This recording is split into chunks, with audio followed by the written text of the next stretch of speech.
Boa noite para todos nós.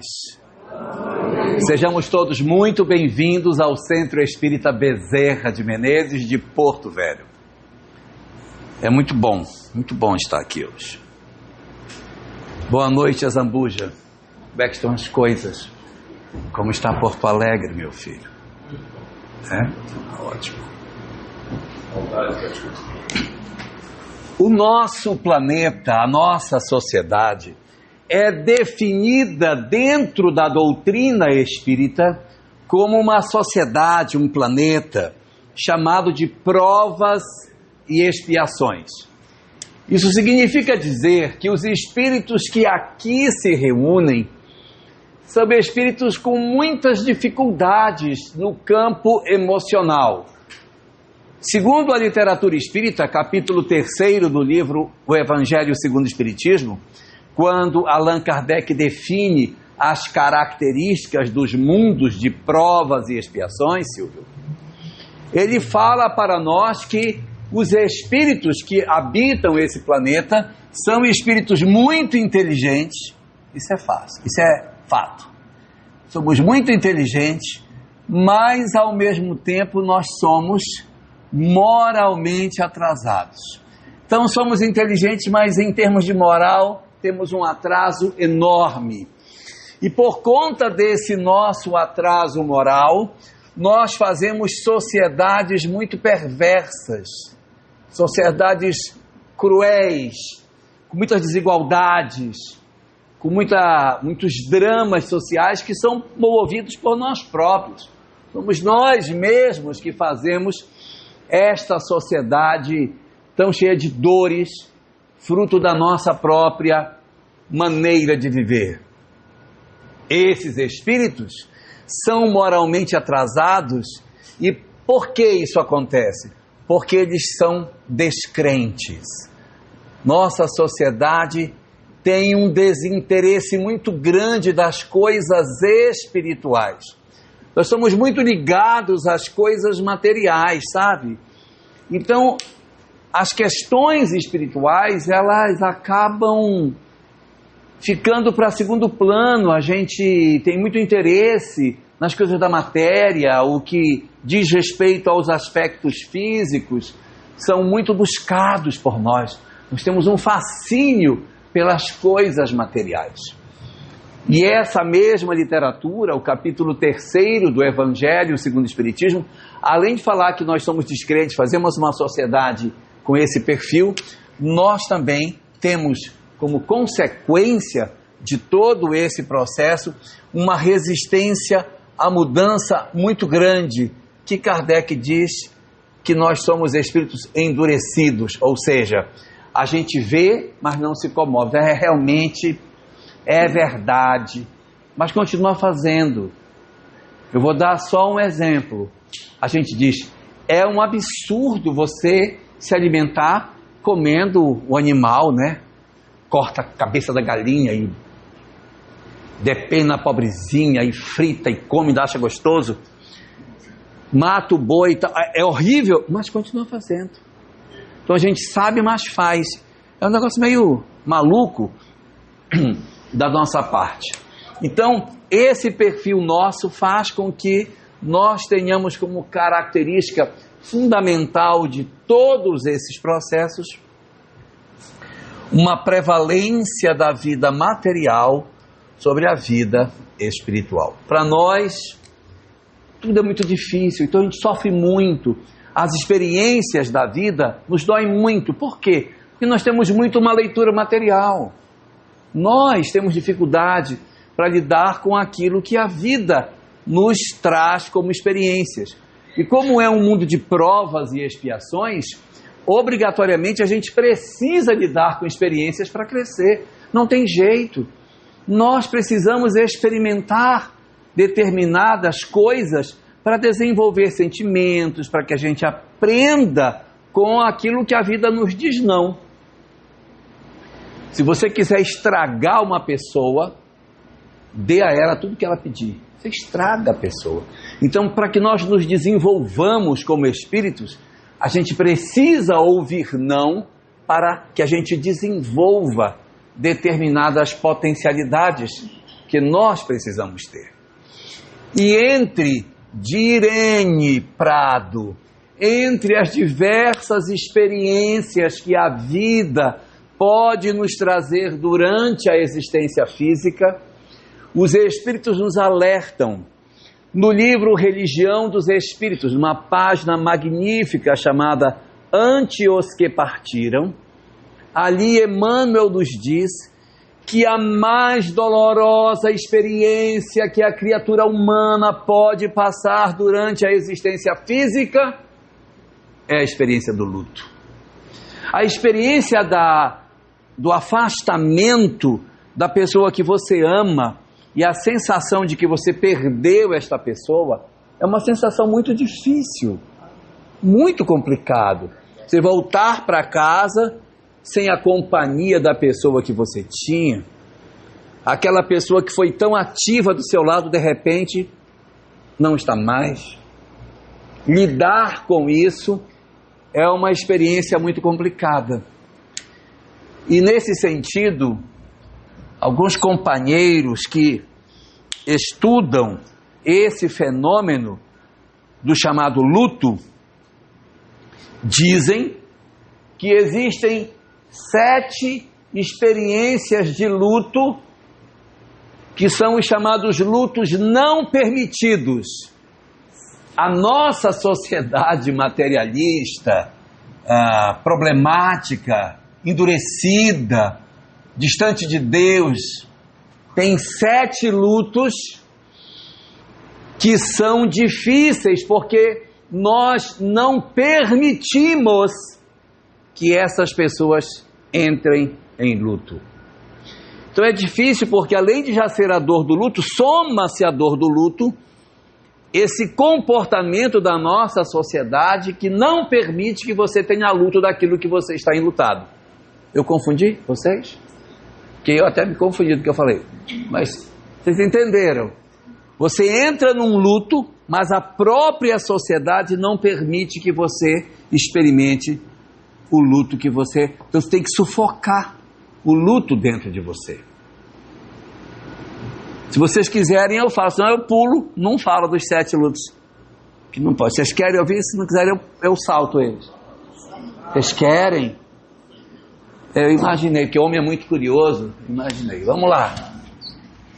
Primeiro luto que não é permitido pela nossa sociedade. Que as pessoas, na verdade, não permitem que o outro entre em luto. Luto número 1. Luto do aborto espontâneo. O que seria isso? A mulher engravidou e quando ela estava ainda no início da gestação, ela perdeu a criança. Com 8 semanas, sei lá, 12 semanas, ela perde a criança e as pessoas tendem a não querer aceitar que ela entre em luto. O próprio marido faz isso. Que diz assim: não, você está nova, você vai engravidar de novo, isso é besteira. Isso é rapidinho, você está nova. Aí os amigos dizem: não, isso é bobagem, isso. E ela quer viver o luto e a sociedade nega a ela o luto, porque dizem que não precisa. Quando a mulher, tipicamente, na hora que ela faz o beta, que deu positivo, ela já é mãe. Ela já se sente mãe. Então, é muito comum as mulheres contarem entre seus filhos os filhos não nascidos. E isso é muito importante, porque nós temos que dar lugar às pessoas na nossa história de vida. E muitas vezes, quando alguém tem uma experiência desse tipo, a família, o marido, o pai, a mãe, os amigos, querem impedir que a pessoa experimente esse tipo de situação. Então, esse é o primeiro tipo, o luto do aborto espontâneo. Há um segundo luto, que também não é permitido pela nossa sociedade, que é o luto do aborto provocado. No caso do aborto provocado, é o caso em que a mulher tomou a decisão de interromper a gestação. Ela quis interromper. Não me interessa aqui, não vou discutir a razão, ela interrompeu. Ela não pode chorar. Ela tem que engolir o choro, porque se ela for dizer a alguém que ela abortou, ela vai sofrer uma recriminação. Nossa sociedade não sabe acolher. É fato que a gente poderia dar uma outra solução que não o abortamento. Mas isso não justifica que nós não acolhamos aquela pessoa que vive esse drama, que é um drama muito difícil.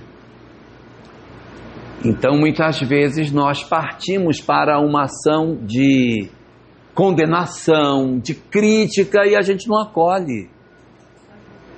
E acaba acontecendo que, para que a mulher não viva essa história, ela tenta esquecer isso, ela sufoca o choro, ela engole essa história que fica mal resolvida.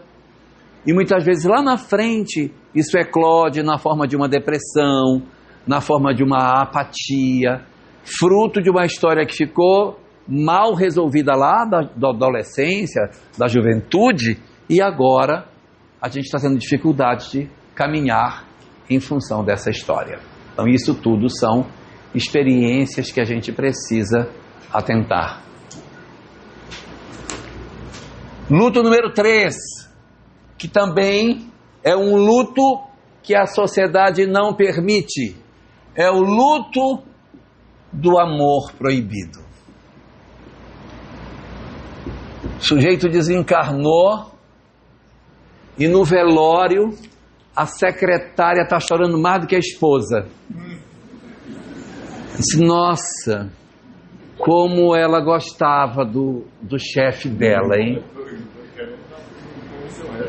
Ela não pode falar, ela não pode expressar. Às vezes tem uma história de amor, mas essa história de amor ela está castrada porque a sociedade vai condená-la. Eu não estou dizendo que é certo ou que é errado. Estou dizendo que esse luto é um luto que a pessoa engole para não vivê-lo. E essas histórias que a gente não fala, que a gente guarda, elas nos adoecem. Nós precisamos ter um espaço para que a gente fale das nossas dores. Mesmo que tenha sido um equívoco, eu me enganei, fiz besteira, não devia ter feito, mas eu fiz. A gente precisa falar. Nós começamos a nos curar quando a gente começa a falar das dores que a gente tem. Enquanto a gente guarda, não fala para ninguém, nem no espelho, aquilo só nos adoece. A gente precisa ter alguém em quem confiar para desabafar as nossas dores. Luto número 4. O luto do suicida. Nossa sociedade, ela tem uma visão muito crítica com relação aos suicidas, porque muitas religiões consideram, o espiritismo não, que a pessoa tendo se suicidado, ela está irremessivelmente perdida. Ah, suicidou? Não tem condição mais, não tem remédio. A doutrina espírita diz não, se a pessoa desencarnou pela via do suicídio, esta pessoa ela tem condições sim de se recuperar. Nós temos na visão da doutrina espírita todo um processo de crescimento no mundo espiritual. Então, quando alguém por algum motivo se suicida, realmente errou, é fato, errou, não deveria ter se suicidado, mas já se suicidou.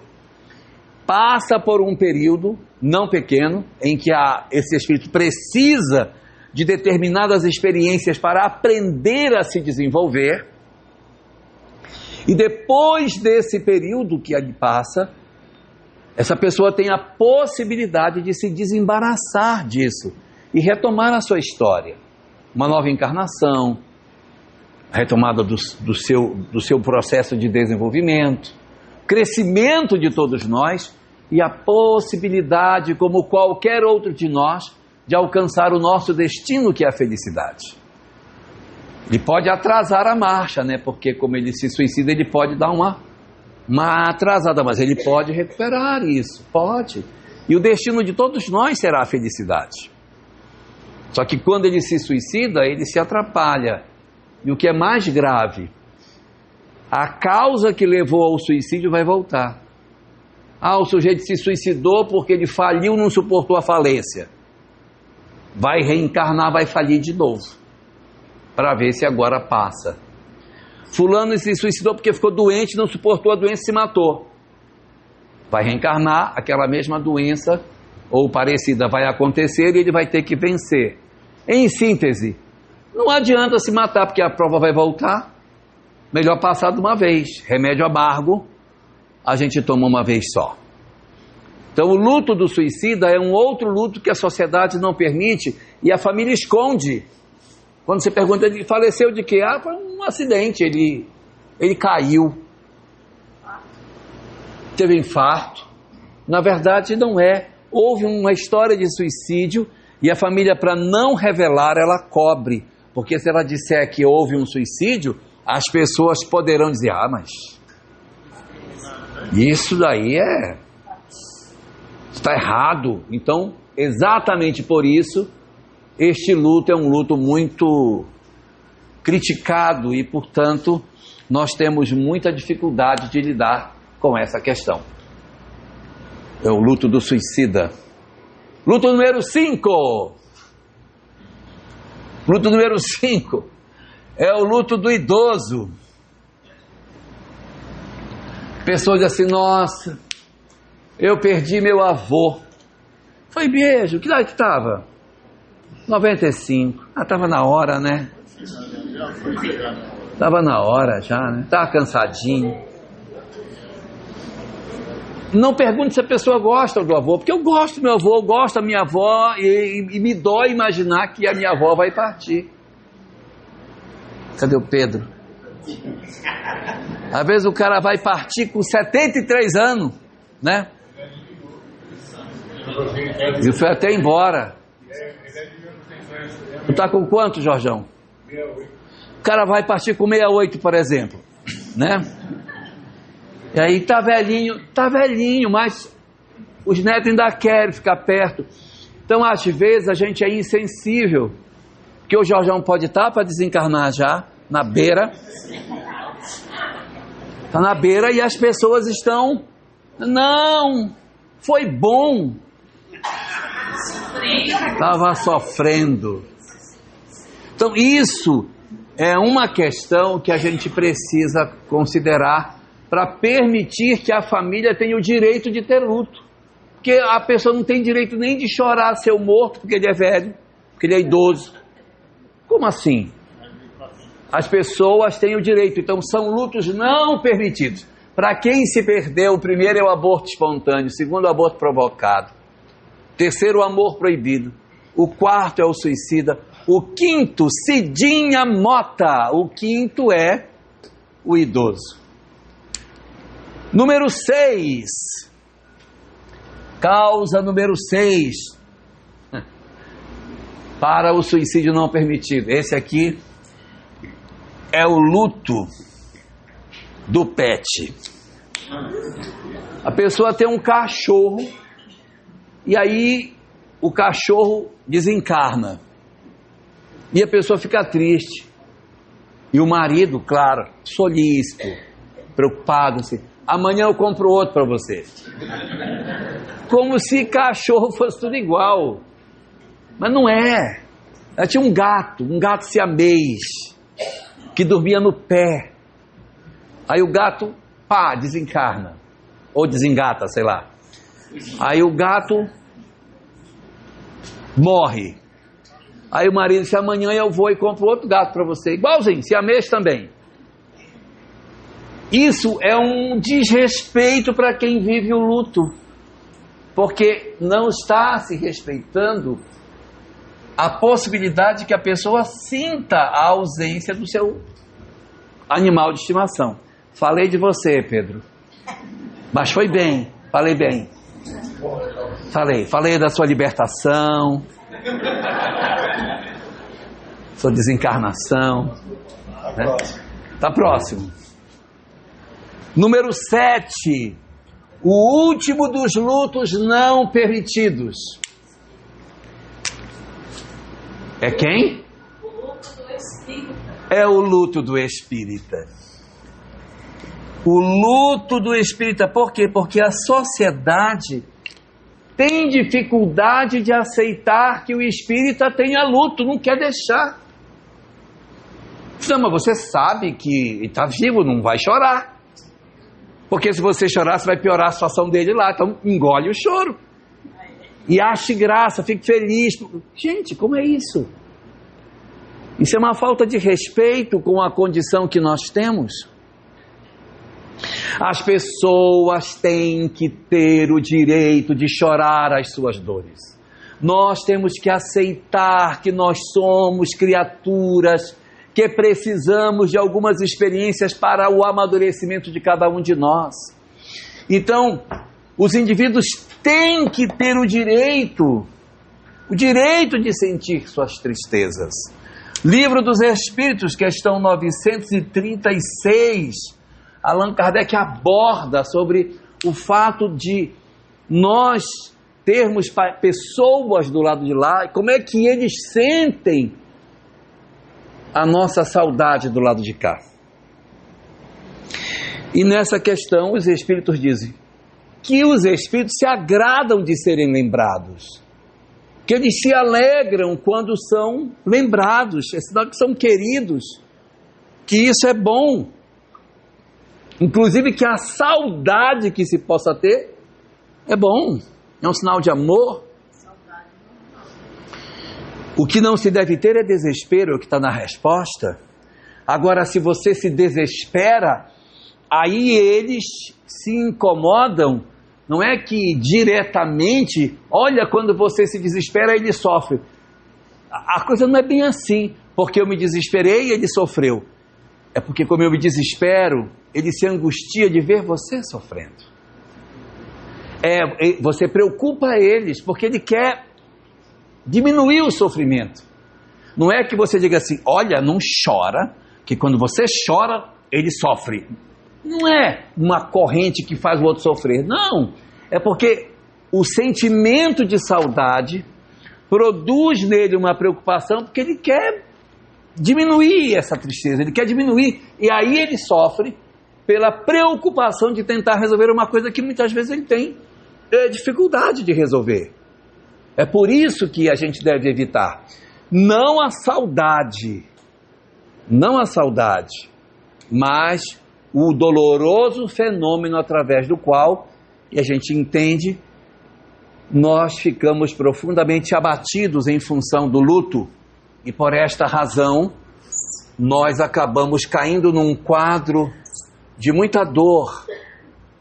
E mesmo que a gente tenha conhecimento espírita, nem sempre é fácil a gente lidar com isso. Às vezes a partida de alguém que nós amamos muito interfere profundamente nas nossas histórias de vida. Nós temos o direito de deprimir pela perda de um ente querido, mas temos o dever de tentar sair. Mas nós temos o direito. Como é que eu vou dizer para a pessoa, não entristeça? Como que eu vou fazer isso? Como que eu vou fazer?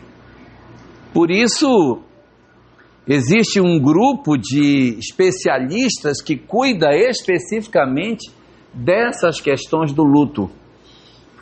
E eles comentam que o luto é uma circunstância plenamente saudável, que se você não entra no luto, você não está saudável. Que o saudável é você viver o luto e depois sair do luto. Mas se você experimenta o luto e não entra no luto, diz assim, não estou sentindo nada. Isso não é saudável. Porque lá dentro de nós o que está acontecendo. Como também não é saudável entrar no luto e não conseguir sair. Então qual é o movimento saudável? É entrar e conseguir sair. Entrar no luto é você fazer alguns movimentos psicológicos que fazem com que você se defronte com a realidade. E precisa sair dessa experiência do luto. A gente entra, mas a gente também tem que sair. E dentro da psicologia existem muitas pessoas que se dedicam a estudar o fenômeno do luto. E esses companheiros que estudam essa área do comportamento nosso com relação à questão do luto e da saída do luto, eles oferecem um roteiro, Pedro, que a gente precisa, tanto quanto possível, claro que isso não pode ser feito de maneira rígida, mas que a gente procure, quando as experiências do luto nos acontecerem, que a gente procure de alguma forma viver essas histórias que a gente tem. Tá bom? São 7 também, tá? Eles dão 7 orientações, que são 7 formas de luto não permitidos, e são 7 também as orientações que a gente colhe na literatura sobre luto. Negócio de 7, né? Parece assim. Mas não é nada cabalístico, não. É porque é 7 mesmo, tá?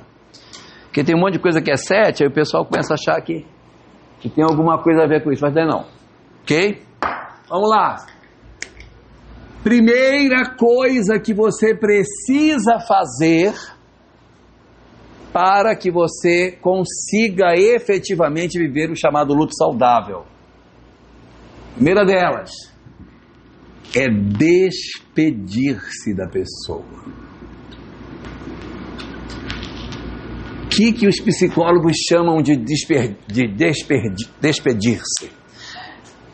É você ter a possibilidade de entender que aquela pessoa não fará mais parte da vida que você está tendo. Porque se você não se despedir dela, você fica como que querendo que a sua vida seja como ela não vai ser mais. Ela era assim, ela não vai ser mais, Eliane. Não vai ser mais. A partida de alguém que nós amamos vai mudar a nossa vida. E eu preciso despedir-me da experiência do antes. A nossa vida, ela é feita de fases. Nós temos uma fase que a gente é criança, uma fase que a gente vive com nossos pais, e essas fases vão passando.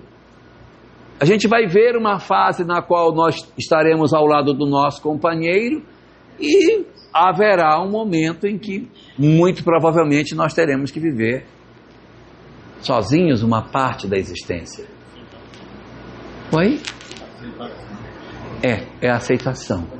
Na verdade, os primeiros tópicos são da aceitação. Então, o primeiro deles é despedir-se, entender. Esta fase da minha história, ela terminou.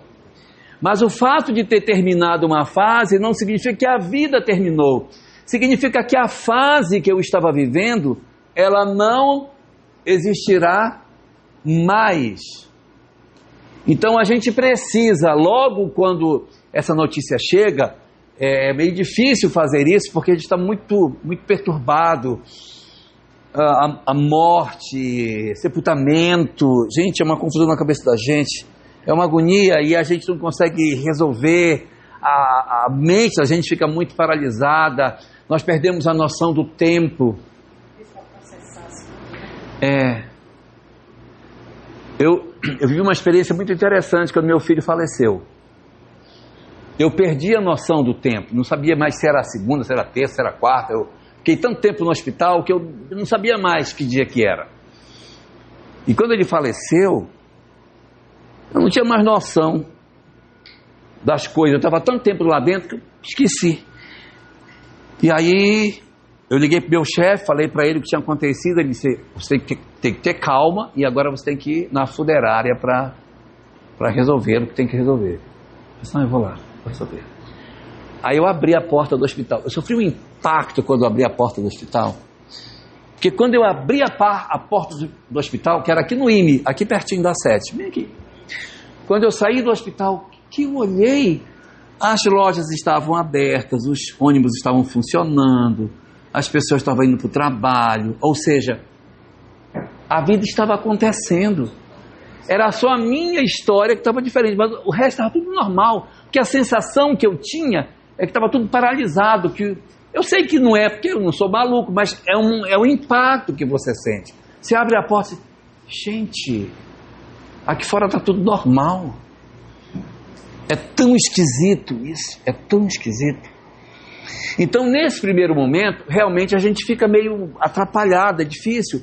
Mas, passado esse primeiro trauma que a gente vive, é importante que a gente se despeça da história que a gente teve até então. Então, esse despedir-se é o nosso movimento de dizer, agora começa uma nova fase. Aquela parte que eu tinha, ela agora não existe mais. Aí vem a parte número 2. Oi. Fala, Jorjão. Você se preparar. Porque eu penso. Eu me preparar. Não, mas eu tenho que repetir que lá atrás ninguém ouve. A morte é coisa que você sabe. É a única coisa que... É a única coisa que a gente sabe que vai acontecer. Inevitável. O que acontece? Se você se preparar para isso, porque você sabe que uma hora vai acontecer, não sabe se vai ser agora ou daqui mais. O que acontece, Jorge? O que acontece é que a gente acha que está preparado. Nós achamos, não, mas eu já estudo isso há muito tempo.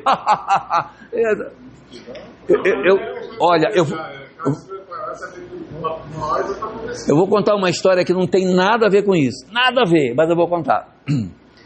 Eu tenho uma colega de trabalho que ela mora num bairro aqui em Porto Velho e ela dizia para as filhas dela assim, pelo amor de Deus, se algum dia alguém assaltar vocês, entreguem tudo, é o pedido da mãe de vocês, entreguem tudo.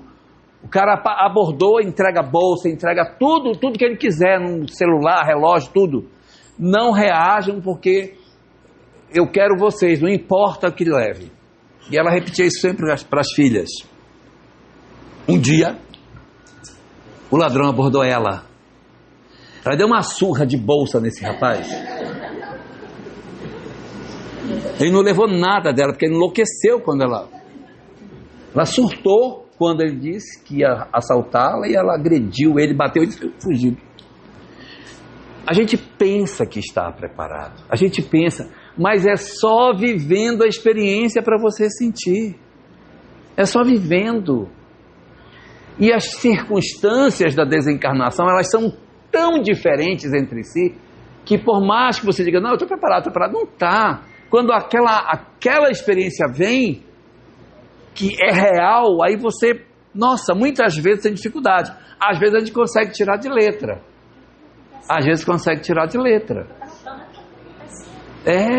Você sabe que, se vocês perceberem no jornal, quando há um desencarne de alguém, a entrevista é sempre feita com o tio, com a tia, não pergunta para a mãe, pergunta com o tio.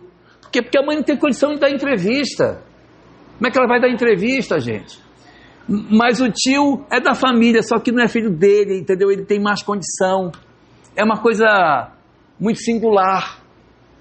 Então, esse primeiro movimento que a gente tem que fazer é o movimento do entendimento que nós temos uma história de vida até aqui e que agora eu vou ter uma outra história de vida. Então, despedir-se da pessoa e despedir-se da fase de vida que você teve até ali. Essa é a primeira coisa. Isso é para que você consiga entrar. Aí vem a segunda. A segunda fase chama-se aceitação. A aceitação. E a literatura fala que a gente faz aceitação, sabe como? Entrando em contato com aquilo que motivou a desencarnação. Então o que os livros dizem? Pegue a certidão de óbito. Leia. Leia o que aconteceu. Leia o fenômeno para que o cérebro consiga lidar com isso. O cérebro humano, ele tem dificuldade de aceitar a ausência. Nosso cérebro, ele não consegue processar a não presença de alguém. É difícil para ele. Então fica aquela coisa mal resolvida dentro de nós.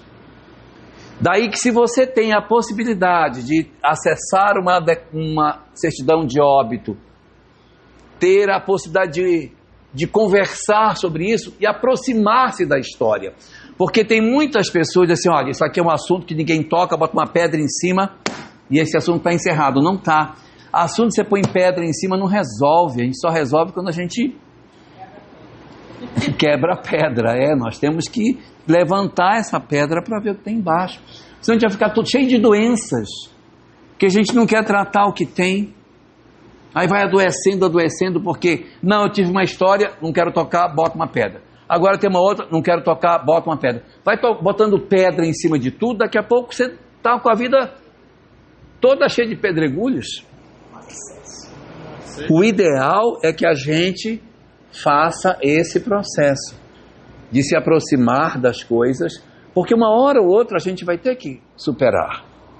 Então, na dinâmica desse nosso mecanismo de desenvolvimento, nós precisamos, de maneira muito clara, ter a compreensão de que eu, às vezes, estou fechando meus ouvidos, fechando meus olhos, para não entrar em contato com essa realidade. Bom? Mas é comum. Eu não quero tocar no assunto, eu não quero falar disso, eu não quero ver, não quero. É um mecanismo de defesa do ego. Mas a gente precisa reagir a isso. Quando der o passo 7, vai aliviar vocês. Número 3.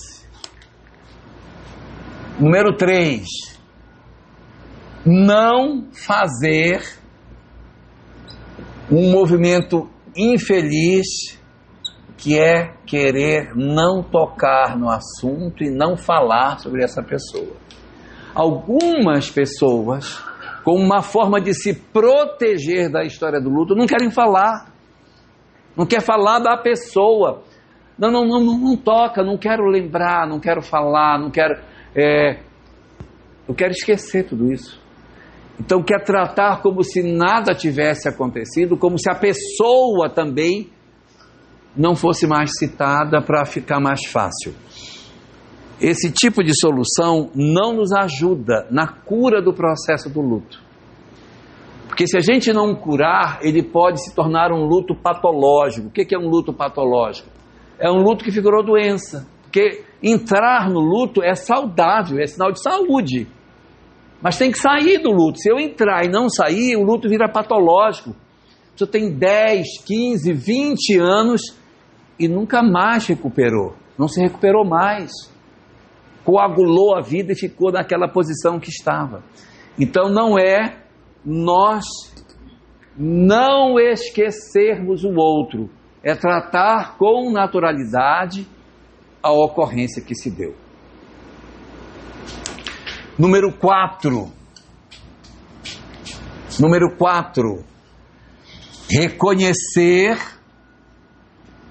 que muitas vezes, na nossa história de recuperação, nós poderemos viver momentos de apatia.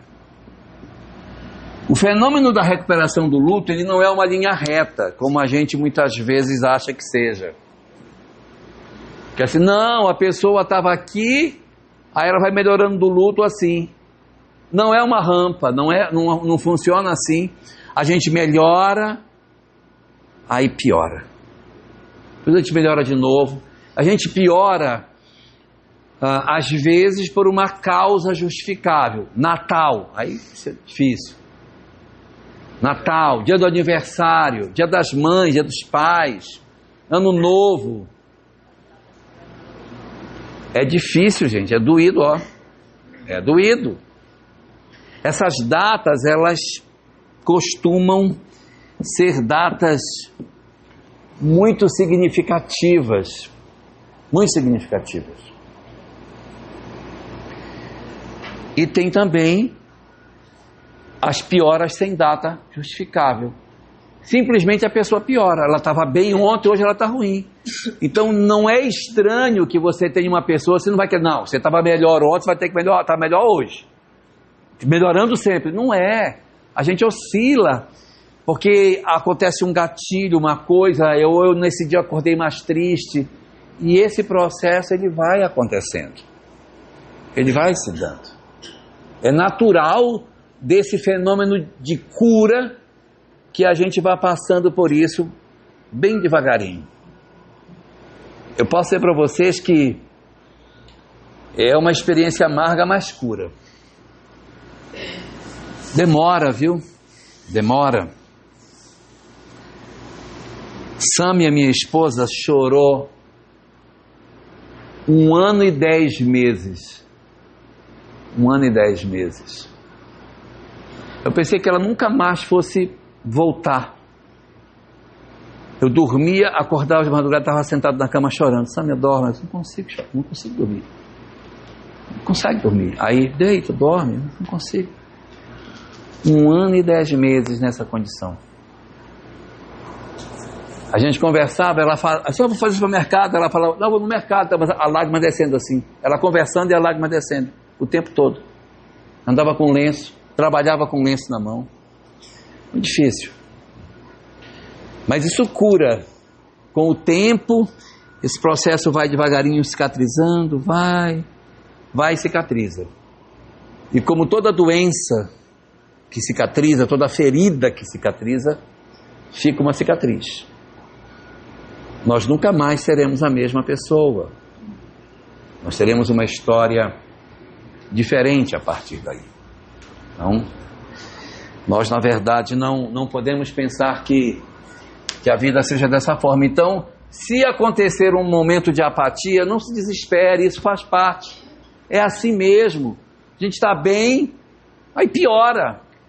Mas não quer dizer, meu Deus, agora vai piorar de vez. Não, a gente piora e depois a gente melhora de novo. Então melhora, piora.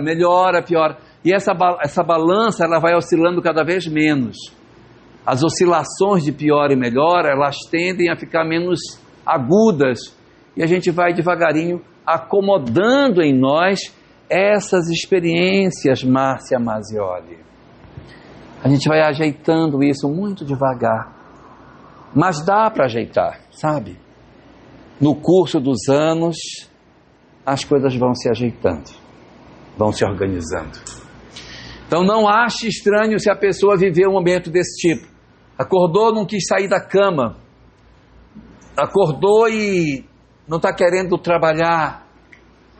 Está passando por um processo de muita dor. E esse luto aqui, eu estou falando de luto de pessoas, mas que luto pode ser de tudo. Luto de casamento, luto de emprego, luto de um grande amor que nos abandonou. Tem vários tipos de luto. Você recebeu uma notícia de uma doença muito grave, você pode viver uma história de luto. Então essas coisas também podem acontecer. Se você melhora, aí você piora, melhora. Tá? Número 5. É preciso estabelecer nova rotina. Porque a rotina antiga, você teve que se despedir. Então eu não posso me despedir querendo ter a mesma rotina que eu tinha, já que eu não terei mais essa mesma pessoa do meu lado. Então eu preciso organizar uma nova rotina. E dói. Porque você tem uma pessoa do seu lado e agora você não vai ter mais. Mas é necessário para que a gente não adoeça, que a gente desenvolva uma nova rotina na nossa vida. Uma nova rotina. E aí você tem que parar um tempo para pensar. O que eu fazia, agora não vou mais poder fazer assim.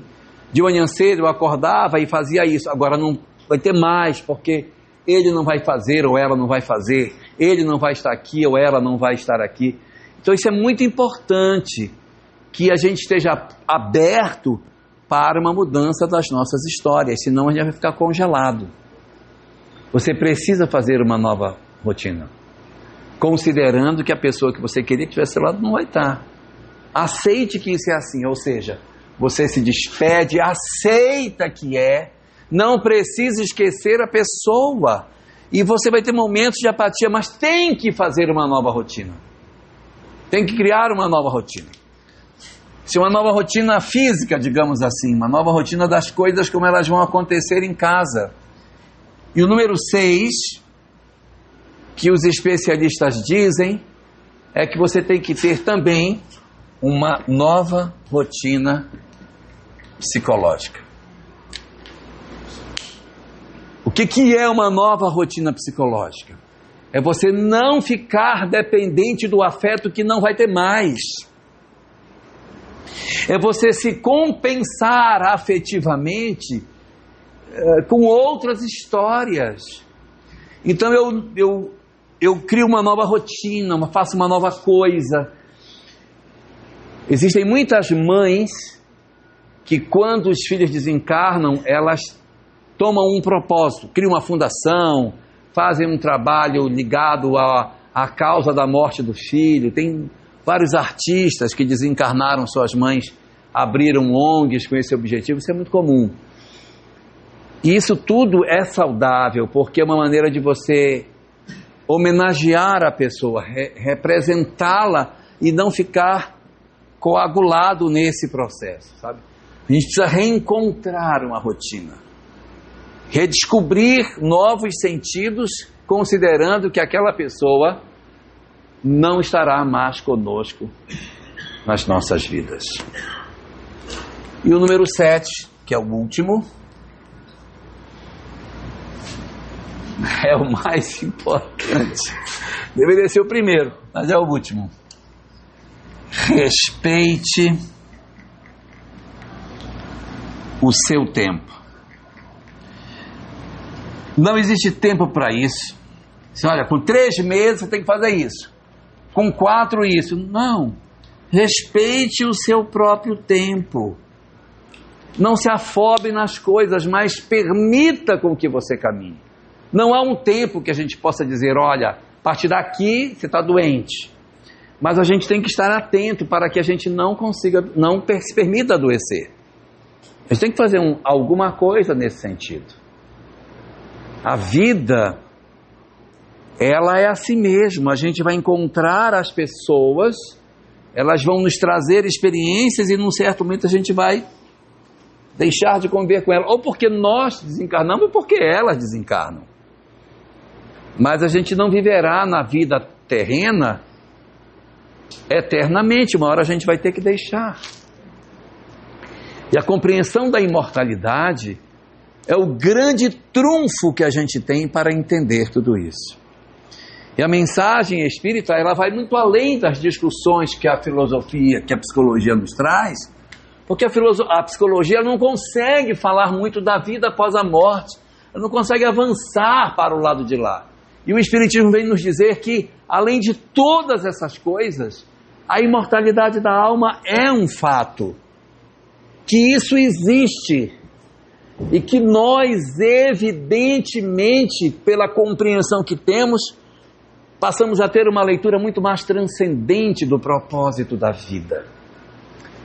E é maravilhoso nós podermos ter esse tipo de compreensão, capacidade de entendermos que, apesar da morte querer levar alguém de nós, nunca leva, porque por sermos seres imortais, nós estaremos sempre próximos das pessoas a quem nós amamos. Eu vivi essa experiência há muito tempo. E minha mulher, ela é mais médium. Ela é médium, assim, um pouco mais do que eu. Não é médium, mas é um pouco mais. E ela sonha com uma certa frequência com o nosso filho. Então ele já apareceu para ela algumas vezes. Não foram muitas, mas apareceu. E foi interessante que agora em 2023 ela teve um sonho com ele diferente dos outros sonhos que ela já tinha tido. Ela estava num lugar, Pedro, que era um lugar que não tinha paredes, ela só tinha um piso assim, um piso claro, num ambiente muito largo. E ele aparecia lá na frente, já adulto, porque ele era criança quando desencarnou. Ele se mostrava como um homem adulto. E ela olhava de longe. Aí ele chamava, mãe! Quando ela via que era ele, ela saía correndo. E ela dizia, ele é alto, ele é muito alto. Aí ele pegava ela nos braços assim, apertava ela. Ela dizia, não, eu quero ver seu rosto, eu quero ver seu rosto. Aí estão me ver. Ela disse, eu sou capaz de desenhar, eu sei a cor dos olhos, o formato do nariz, eu sei tudo, a forma do rosto dele, a altura, o porte, tudo. Nítido, meu Deus, foi um sonho maravilhoso. Ela acordou me contando, olha, eu sonhei com ele e foi tão maravilhoso, tão fantástico. E ela tem um caderno em que ela anota as coisas. Aí ela pegou o caderno para anotar. Quando ela foi anotar no caderno, era o dia 1º de novembro de 2023. Ele faria 30 anos. Ela sonhou com ele exatamente no dia do aniversário de 30 anos. E ele veio adulto para dizer para ela que ele continua vinculado a nós. Então, assim, a imortalidade da alma é uma coisa maravilhosa, e essas assinaturas que os fenômenos espirituais nos deixam, nos contam de que, apesar das nossas dores, há um aspecto de consolação muito importante para todos nós. A vida continua. A doutrina espírita fala que a vida continua de uma maneira diferente de diversas outras doutrinas. Eu não estou falando mal de ninguém. Mas as outras doutrinas, elas falam que existe vida após a morte. Por um princípio religioso, porque está num livro, porque alguém disse que é uma crença religiosa. A doutrina espírita fala da imortalidade, mas ela fala de maneira diferente. Ela não fala como uma coisa religiosa, ela fala por uma coisa objetiva. Porque muitos de nós que estamos aqui, muitos de nós já vivemos essa experiência. Essa é uma experiência comum, a possibilidade de você, durante um sonho, sentir a presença de um ente querido. Está na cozinha e sentir o perfume dele, sentir o abraço de alguém que já desencarnou, ter a sensação da presença daquela pessoa dentro de casa. Isso é um fenômeno muito comum. Fora aqueles que são mais médios e que veem claramente as coisas, olha, fulano está aqui, eu estou vendo fulano aqui, que deixa de ser a coisa intuitiva e passa a ser muito mais objetiva essa mediunidade. Então essa é a grande mensagem que a doutrina espírita nos traz. Que nós façamos contato com as nossas dores, que nós sintamos as nossas experiências, que nós respeitemos as dores das pessoas, que nós façamos a nossa conexão com os nossos momentos de luto, mas que a gente consiga também sair, que a gente não se permita ficar enjaulado dentro disso, que a gente saiba entrar, mas saiba sair, e que a doutrina espírita nos seja um instrumento poderoso nesse maravilhoso processo, Guga, de esclarecer a todos nós de que a vida continua e que apesar de todas as dores que a vida tem, a doutrina espírita vem nos libertar de tudo isso e nos falar que a vida continua. Muito obrigado.